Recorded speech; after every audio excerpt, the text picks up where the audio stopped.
Hello and welcome to another episode of Current Affairs MCQ. Let us look at previous day's question. Consider the following statements regarding Research Development and Innovation Scheme. 1.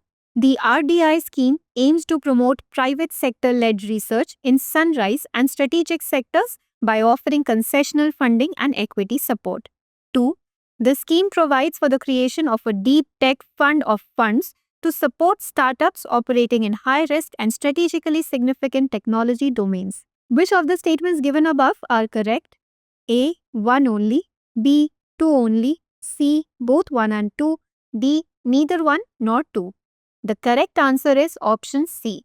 The Research Development and Innovation or RDI scheme is an initiative of the Ministry of Science and Technology designed to promote private sector-led research and innovation, particularly in sunrise and strategic sectors such as biotechnology, robotics, drones, and climate change. It offers concessional funding like low or zero interest loans and equity support to reduce financial risk and encourage R&D investment. Hence, statement 1 is correct. The scheme includes the creation of a deep tech fund of funds to support startups in high risk and strategic tech areas. Hence, statement 2 is correct.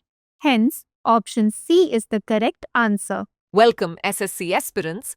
Drishti SSC is here to support you every step of the way with free live classes, previous year questions, PYQs, demo classes, exam notifications, and strategy videos.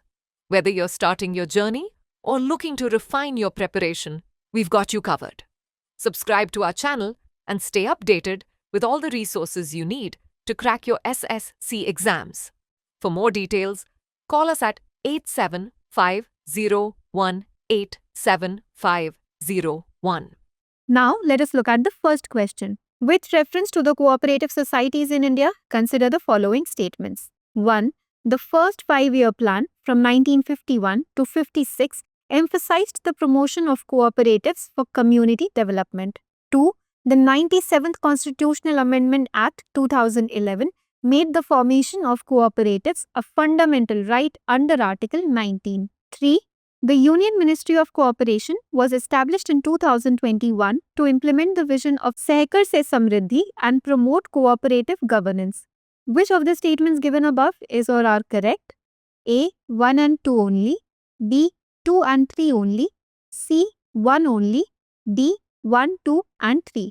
The correct answer is option D. The first 5-year plan from 1951 to 56 in India emphasized the promotion of cooperatives as a key strategy for community development. Hence, statement 1 is correct. It viewed cooperatives as a crucial instrument for democratic planning and development, particularly in areas like agriculture, marketing, and cottage industries.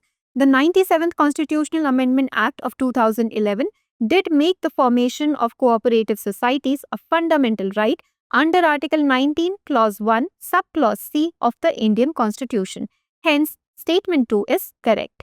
This amendment aimed to provide constitutional status and protection to cooperative societies in India. The Union Ministry of Cooperation, established in 2021, provides a dedicated policy framework and empowers grassroots governance under the vision of Sehkar Se Samriddhi. Hence, Statement 3 is correct. Hence, option D is the correct answer. Question 2. Consider the following statements. 1. Ham radio is a licensed non-commercial communication service used primarily for educational, experimental, and emergency communication purposes. 2. The ARISS amateur radio on the ISS is supported by India, Russia, Canada, Japan, and Europe. Which of the statements given above is or are correct? A. 1 only. B. 2 only. C. Both 1 and 2. D. Neither 1 nor 2. The correct answer is option A. Ham radio or amateur radio is a licensed non-commercial radio communication service used for education, experimentation, and emergency communication. Hence, statement 1 is correct. It was first used in space in 1983 for communication between astronauts and Earth. In India, individuals above 12 years of age can obtain a ham radio license from the Ministry of Electronics and Information Technology. In India, Ham radio played a crucial role in facilitating emergency communications during the Indian Ocean Tsunami 2004, the Uttarakhand floods 2013, and various other disasters. The ISS features the ARISS or amateur radio on the ISS system, supported by the US, Russia, Canada, Japan, and Europe. Hence, statement 2 is not correct. Hence, option A is the correct answer.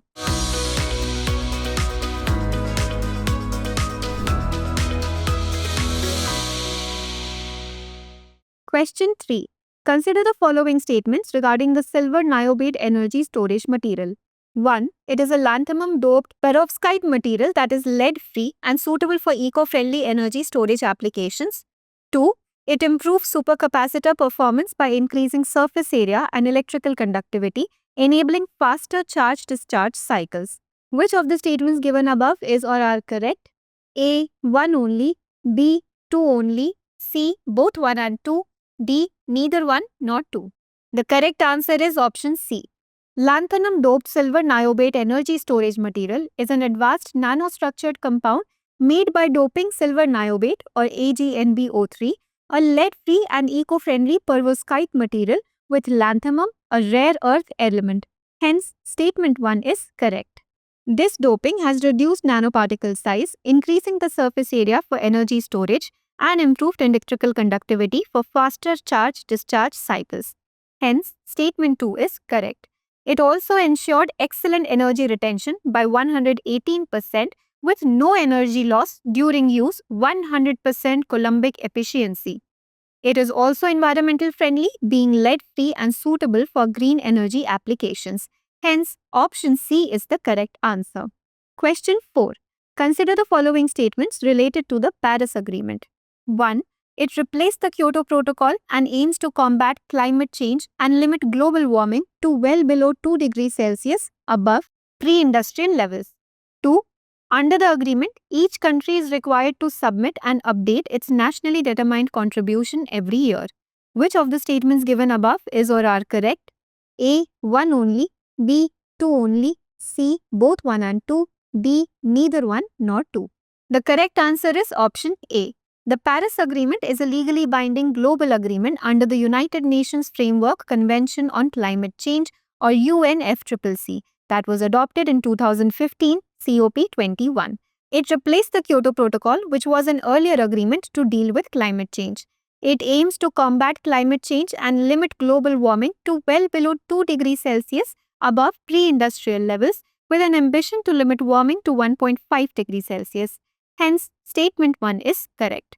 Under the Paris Agreement, each country is required to submit and update their nationally determined contribution every 5 years and not every year, outlining their plans for reducing greenhouse gas emissions and adapting to climate change. Hence, statement 2 is not correct. Hence, option A is the correct answer. Question 5. Consider the following statements. 1. He represented Calcutta University at the Conference of the Universities of the British Empire in England. 2. He started Bangvani, a Bengali journal, in 1922. 3. He is known as the Lion of the Parliament for his sharp debates on national issues. Which of the following personalities is best described by the above characteristics? A. Chittaranjan Das, B. Surendranath Banerjee, C. Rabindranath Tagore, D. Shyama Prasad Mukherjee. The correct answer is option D.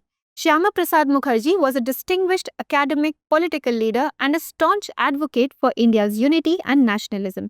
He represented Calcutta University at the Conference of Universities of the British Empire in England and became its youngest vice-chancellor at 33 in 1934.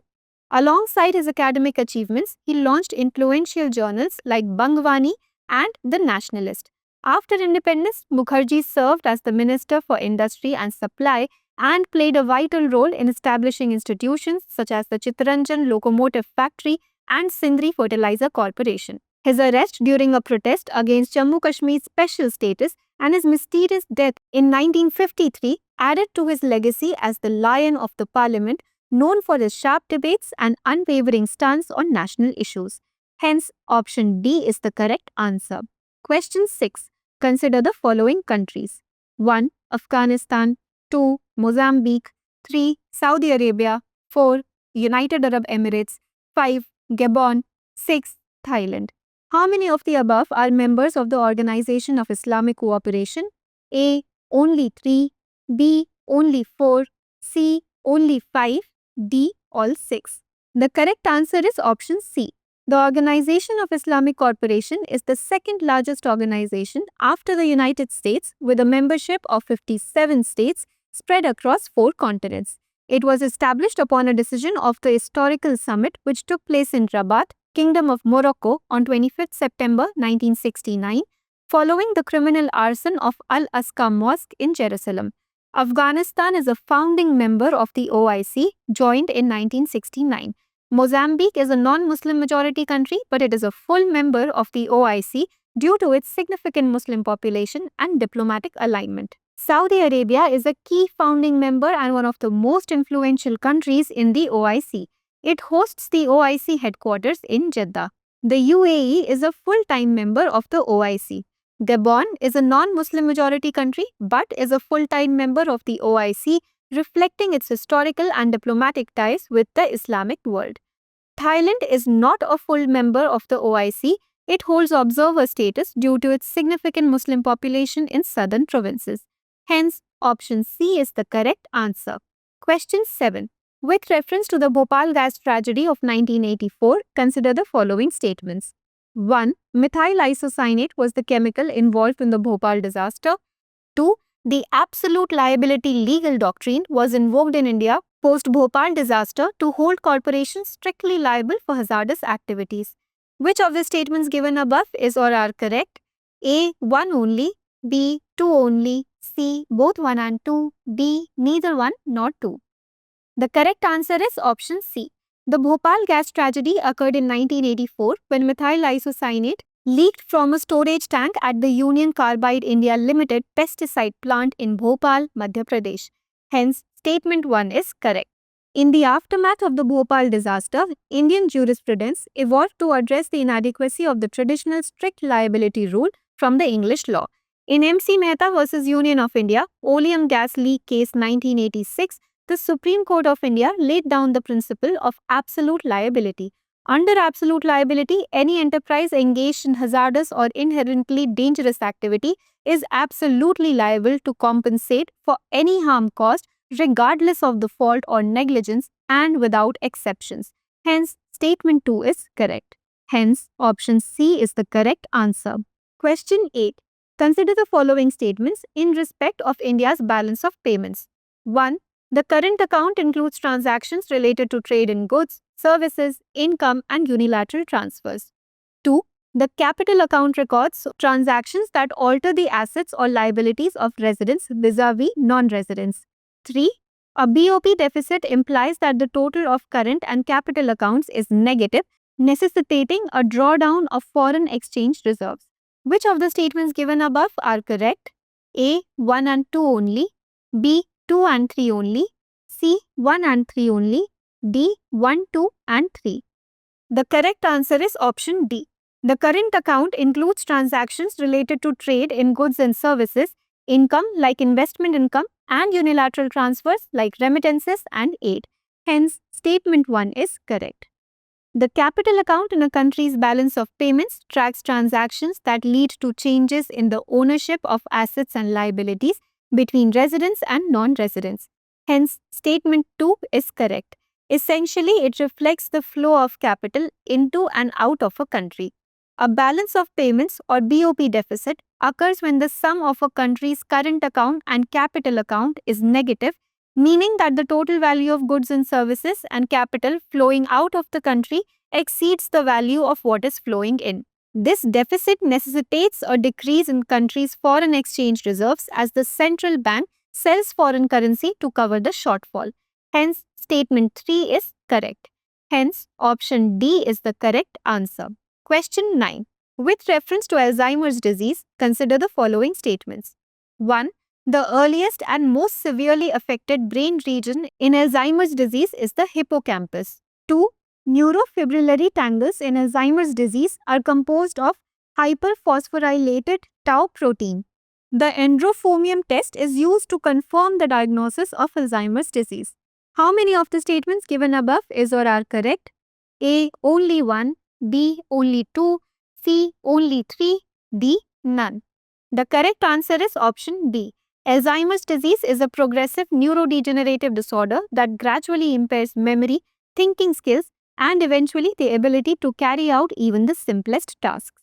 The hippocampus, which is crucial for memory formulation, is the earliest and most severely affected region in Alzheimer's disease. Hence, statement 1 is correct.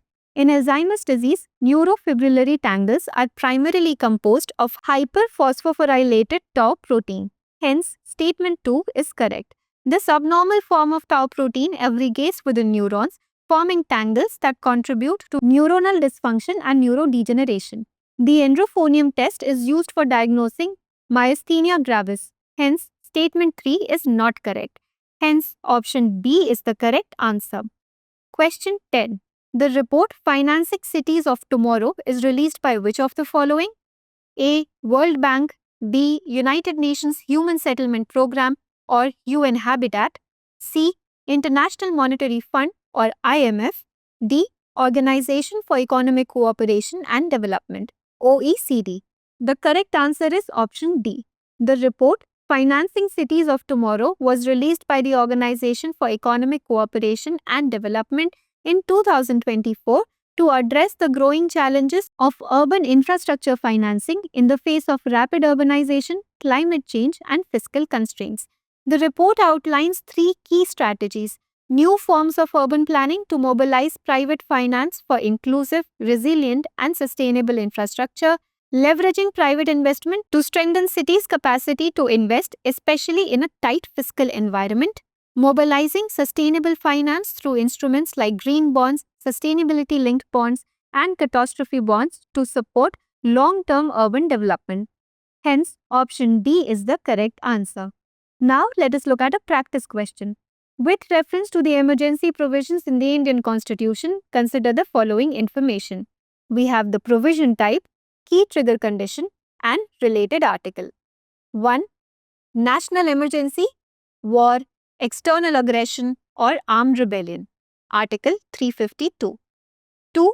President's rule, failure of constitutional machinery in a state. Article 356.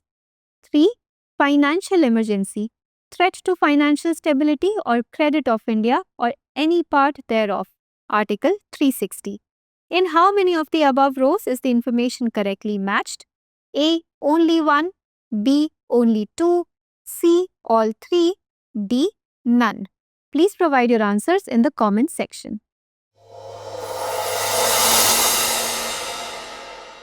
For more informative content, like, share and subscribe, and do not forget to press the bell icon to get the notifications.